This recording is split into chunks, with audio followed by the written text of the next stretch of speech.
Here to dive into industry trends with leading ETF experts, this is ETF Spotlight with Nina Mishra. Hello and welcome to ETF Spotlight. I'm your host, Nina Mishra. My guest today is Amanda Robello, Head of US Passive Sales at DWS Group. DWS Group has a 25-year history of responsible investing. So we are talking about ESG investing today. Amanda, welcome. Thanks so much for joining us. Thank you, Nina.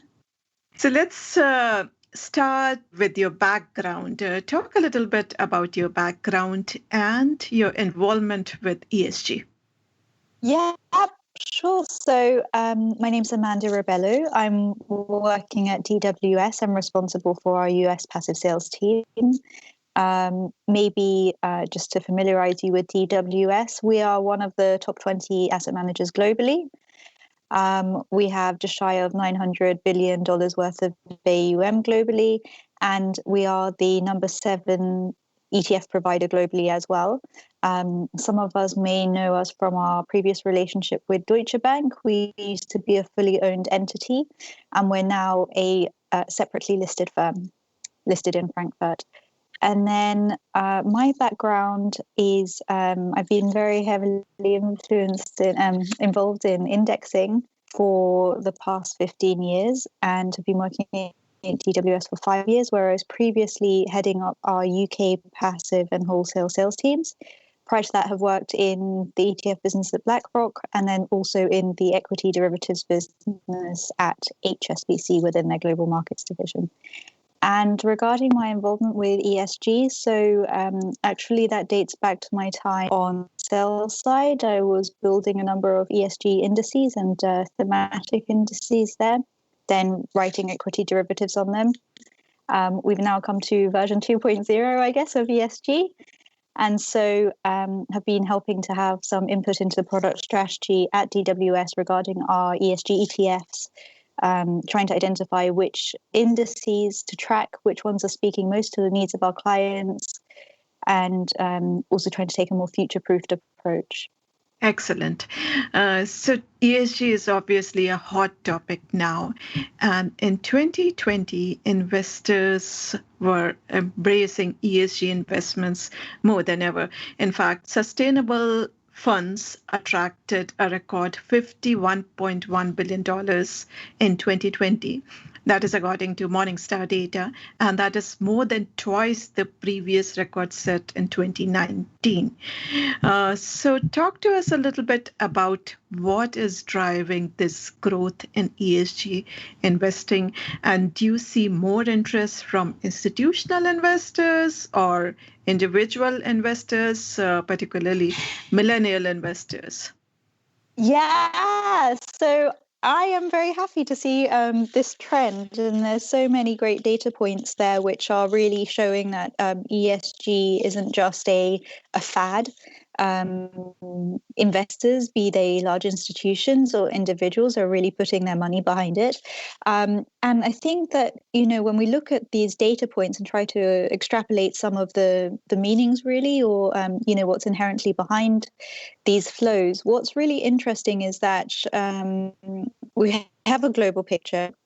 And I think historically, a lot of us think that ESG is maybe more of a European concern. But what's really interesting is that half of the flows in ESG ETFs, for example, last year in 2020, when we look at the ETF GI data, for example, actually came from the US. So the US flows are now contributing a larger proportion to this. The US investor is really playing catch up in terms of ESG investments from an indexed perspective. And, some of the proponents of this have been the large institutions, but we are seeing it filter down more and more into the wealth space. So Nina, you're absolutely right. There's definitely some demand for this from millennials. When we think about the passing of wealth, so we do have the situation now where the baby boomer generation, there's now inheritance kind of events, which are then, actually providing a window of, transition really to ESG assets, with the millennials inheriting this wealth. But then also what's interesting is that women are also a component of this as well. So, we see like Accenture said that around $30 trillion worth of money is going to pass from baby boomers to millennials over the next 2 to 3 decades. And then also we see that like female incomes, there's also the trend there as well of those growing.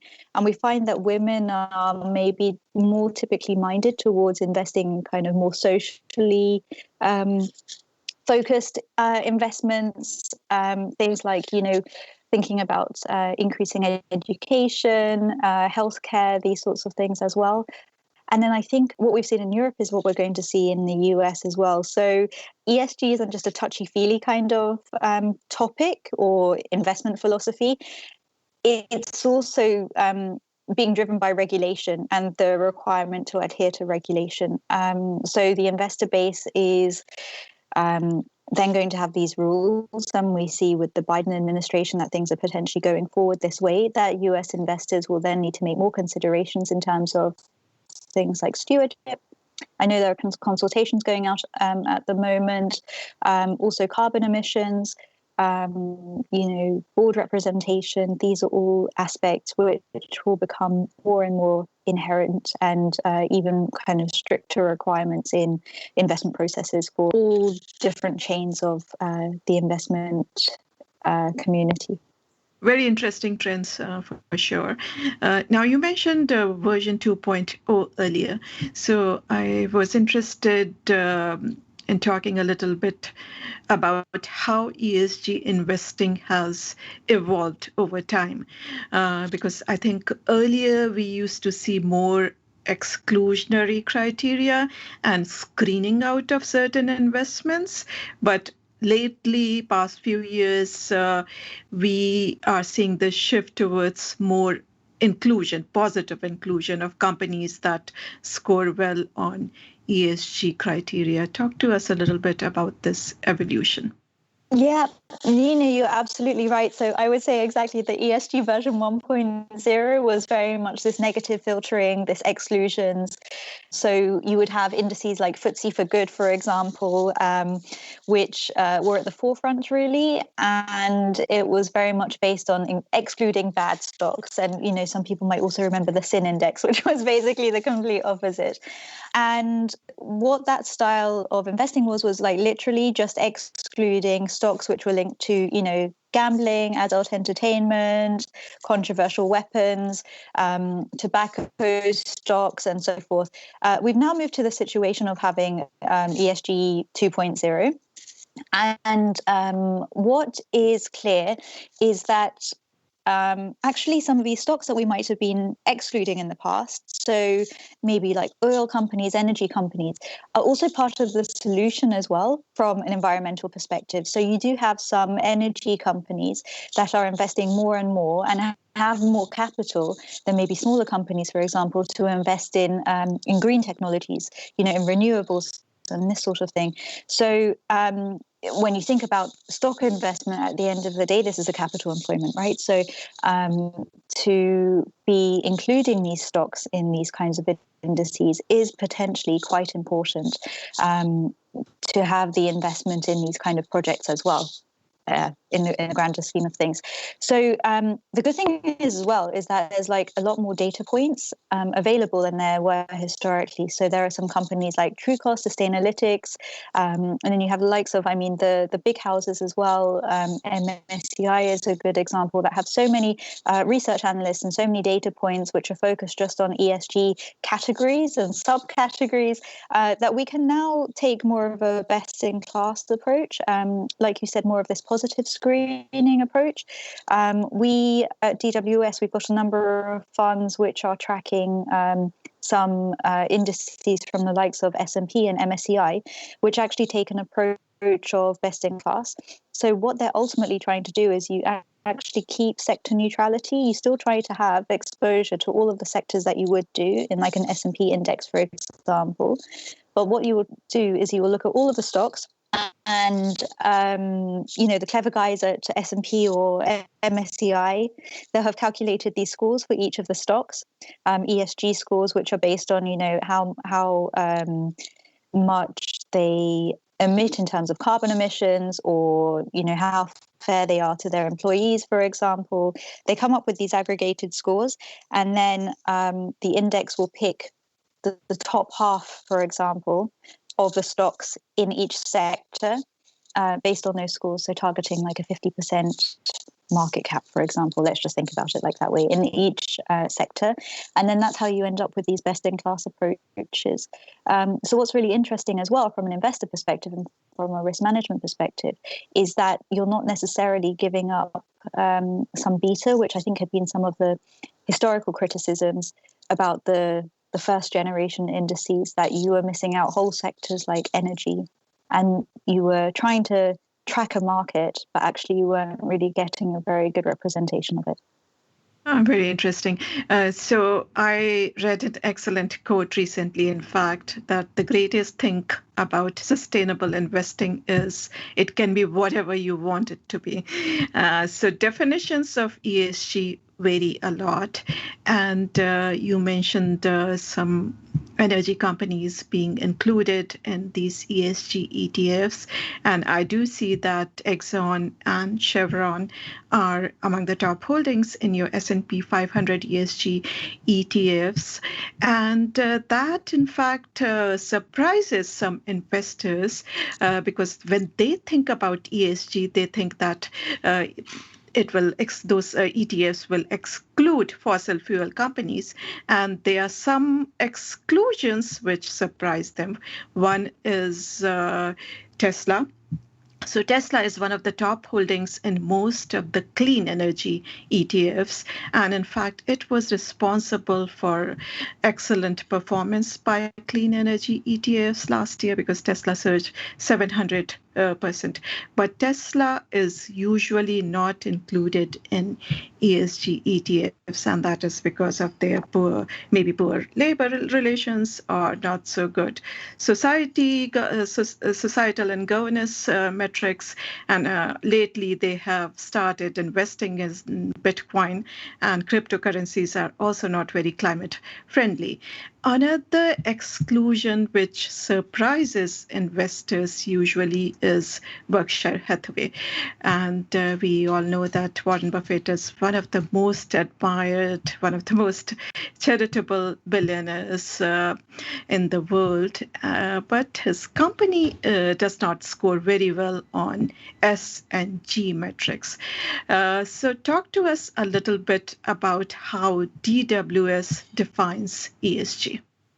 So DWS believes that we should be looking at all categories of E, S, and G, not necessarily just focusing on one, not excluding one either. We have a tool called the ESG Engine, which is proprietary on our side. It's pulling in data from a number of different data sources, external data sources, and we've written an algorithm which is then spitting out a score for pretty much all, large cap DM equity names. The data can also be used then for the bonds which are issued by those companies as well.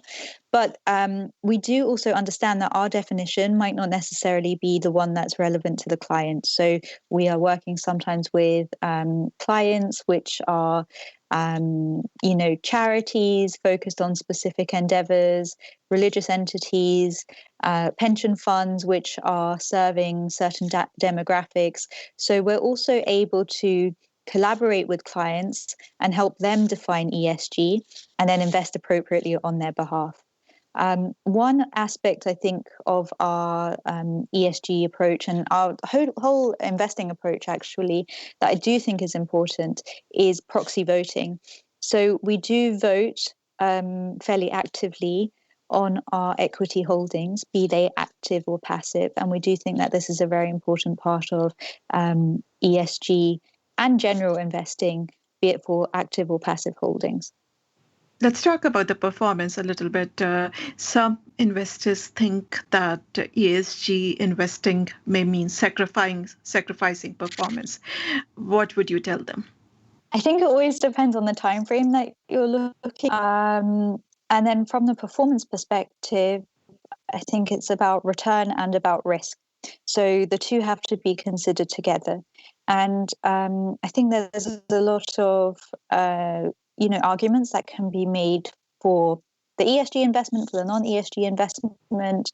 But I think in terms of from a long-term perspective, I think realistically, we as a house, we actually do believe that ESG is a good investment philosophy.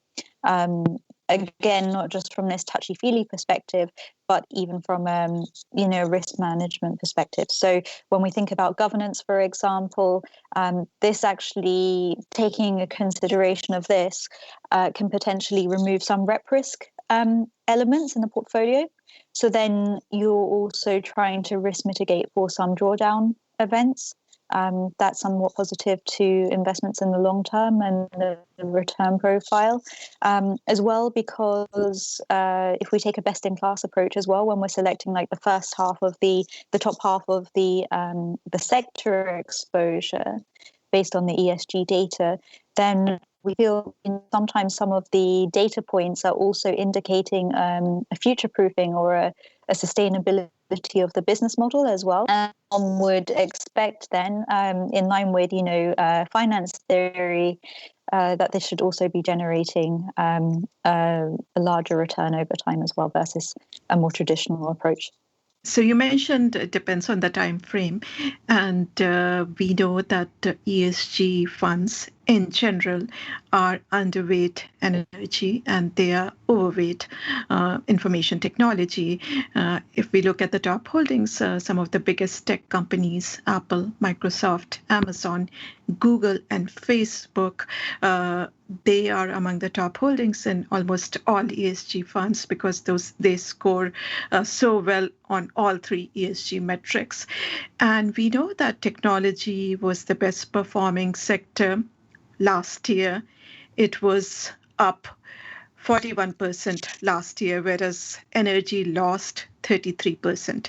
And in fact, technology has been significantly outperforming energy over the past 8, 9, 10 years.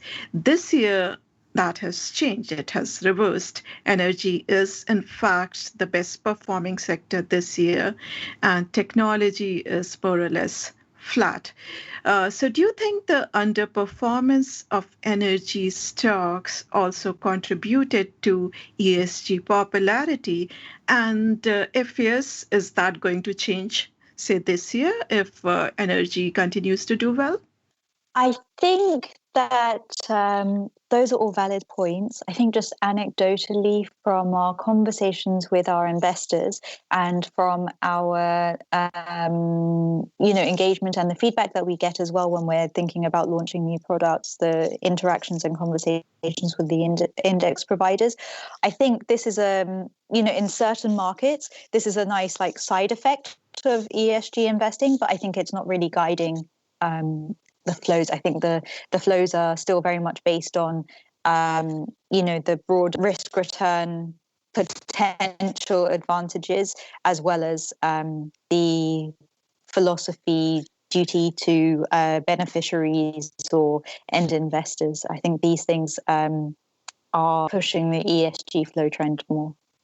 Okay, you mentioned about President Biden's climate agenda. How do you think that will benefit ESG investing this year and in the coming years? One would hope positively. If we look at Europe, and Europe is very different to US in many ways, but also very similar in a lot of aspects too.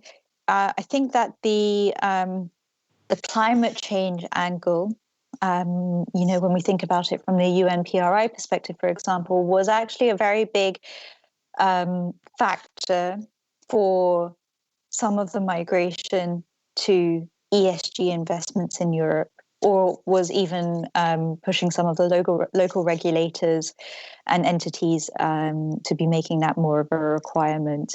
So potentially we can expect that these changes in the US might also result in some more guidelines on ESG investing for US entities too. So that's talking about future.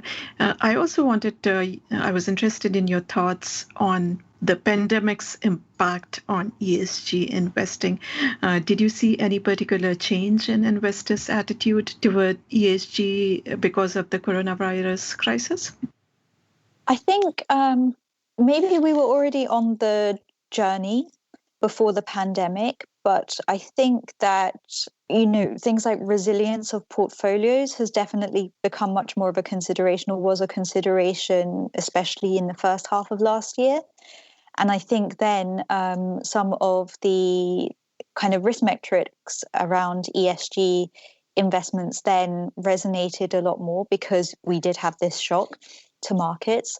And because the products were already live, then we could already see how they were reacting versus the non-ESG products. So I think maybe it was just like a case in point and seeing like real life price activity rather than just looking at a back test on some of the indices that are being tracked.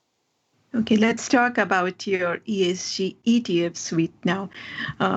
Please explain to us what ETFs are there in this suite and what they intend to do.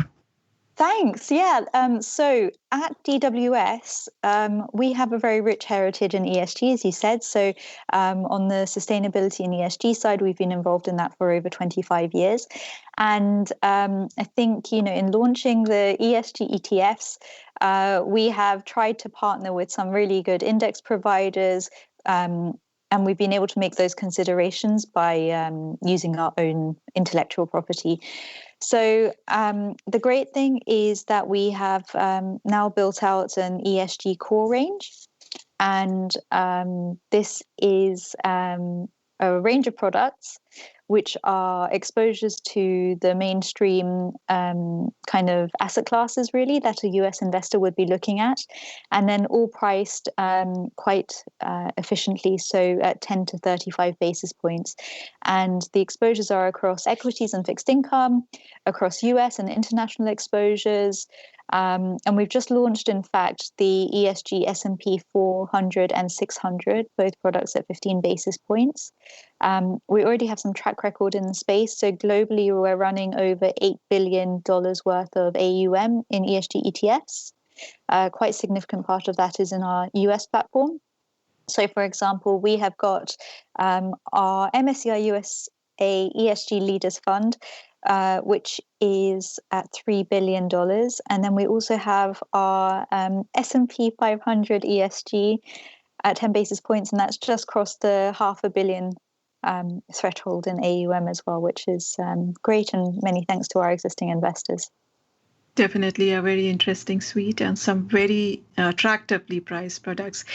So talk to us a little bit about the role of these ETFs in a portfolio. Do you think these can be used as basic building blocks of a core portfolio? Should investors expect performance which would be very close to the broader market's performance? Yeah, that was exactly our intention. So we feel that ESG is going to be mainstream. It might get to the case where, we remove ESG from the name because that's now like the new normal. And what we think these can be used for are really exactly core building blocks, not just in ESG models and portfolios, but also in your traditional portfolios as well. For the products that we have launched, we've tried to, one of the investment aims of the indices that we're tracking is that we try to also have a relatively low tracking error and tracking difference to, the non-ESG version, the parent version. We understand that investors are still tied somewhat to certain benchmarks, which would not necessarily be ESG ones, and are still trying to have that kind of profile, but do want to make ESG considerations in their investments. So we have taken that into consideration, and we think to that end, it doesn't just need to be that the ESG ETFs are used in an explicit ESG portfolio, but also could have a use in traditional portfolios as well. Very interesting. That's all we have time for today. Amanda, thanks again for joining us. Thank you, Nina. Thanks for listening. If you like our show, please leave us a rating on iTunes or wherever you get your podcast. And also make sure to subscribe so that you do not miss any episode. If you have any comments, questions, or suggestions, please email podcast@zacks.com. This material is being provided for informational purposes only, and nothing herein constitutes investment, legal, accounting, or tax advice, or a recommendation to buy, sell, or hold a security. Do not act or rely upon the information and advice given in this podcast without seeking the services of competent and professional legal, tax, or accounting counsel. Publication and distribution of this podcast is not intended to create, and the information contained herein does not constitute an attorney-client relationship.